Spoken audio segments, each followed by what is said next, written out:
Vous écoutez l'artiste du jour. Bonjour chers auditeurs et auditrices, et bienvenue dans cette chronique qui sera aujourd'hui consacrée à Roxane Bruno, une artiste québécoise, pour l'album Acrophobie. Née à Delson sur la rive sud de Montréal, Roxane découvre très tôt une passion pour la musique. Et oui, dès l'âge de 12 ans, elle suit des cours de guitare, ce qui l'amène à composer sa première chanson en 2003, abordant le sujet de violence conjugale. De fil en aiguille, l'écriture de Roxane se concrétise, et ce sont sur des plateformes telles que Instagram, Facebook ou YouTube qu'elle se met d'abord à la création de mini-sketchs à la fois humoristiques et authentiques. Rapidement, ces vidéos deviennent virales et le phénomène Roxane Bruno prend de l'expansion. Ne négligeant pas pour autant sa passion pour la musique, elle compose et enregistre en autodidacte plusieurs chansons au travers de ses sketchs. C'est en 2017 que Roxane se pose avec la production des disques Arctic pour son premier album intitulé Dysphorie, que je vous conseille vivement d'écouter. Ce dernier monte très rapidement dans les ventes au Québec et atteint la 4e position au Canada. Par ailleurs, le premier extrait radio Pas stressé parvient au palmarès et devient la chanson francophone la plus populaire de 2017 sur les ondes radio de CKOL. La chanteuse a aujourd'hui 29 ans et elle admet que ça lui fait peur de vieillir, elle qui entame sa dernière année vers la trentaine. Elle a passé de jeune femme qui apprend la guitare à nominée au gala de la disque. Même si elle est très active sur les réseaux sociaux qui l'ont fait connaître, les médias traditionnels ont été nécessaires dans sa carrière. Pour elle, sans les radios, elle ne serait pas là où elle est actuellement.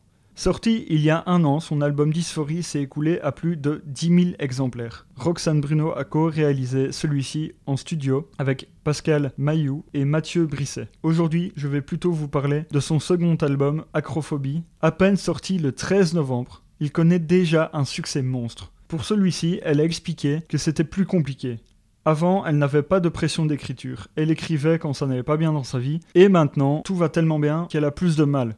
Le premier album a connu un tel succès que sa vie a changé du jour au lendemain. Tout est devenu plus grand pour elle. L'impression de monter très haut est vite apparue, mais toujours avec cette peur permanente de redescendre et de tomber dans le vide. Alors, lorsqu'il est venu le temps de concevoir son deuxième album, une pression énorme s'est emparée d'elle. Le public serait-il toujours au rendez-vous? Est-ce qu'elle fera mieux? Tous ces questionnements et ces peurs ont inspiré Acrophobie. Les chansons sont ses doutes et ses craintes. Cet album se trouve être un résumé de sa personnalité de A à Z. Et afin de souligner cette nouvelle ère, la chanteuse s'est fait tatouer le titre de son disque sur le côté gauche de sa tête.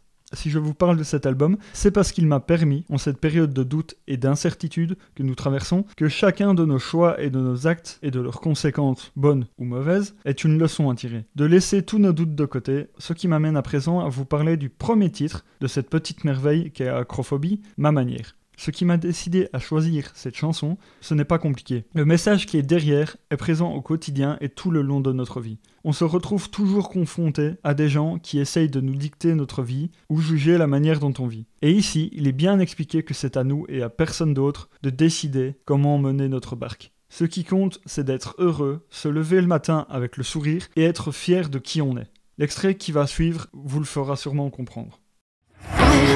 Les choses à ma manière, même si je vois ben, ça fait pas leur affaire.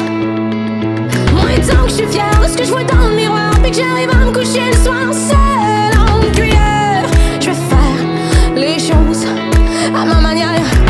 Nous arrivons bientôt à la fin de cette chronique, et pour le petit mot de la fin, je vous dirais que pour résumer ce nouvel album, et la chanson dont je vous ai parlé exprime le fait de vivre sa vie à fond et que personne n'a le droit de vous dire quoi faire, seulement de vous aider ou vous épauler. Merci d'avoir écouté cette chronique et à bientôt. Vous avez écouté l'artiste du jour.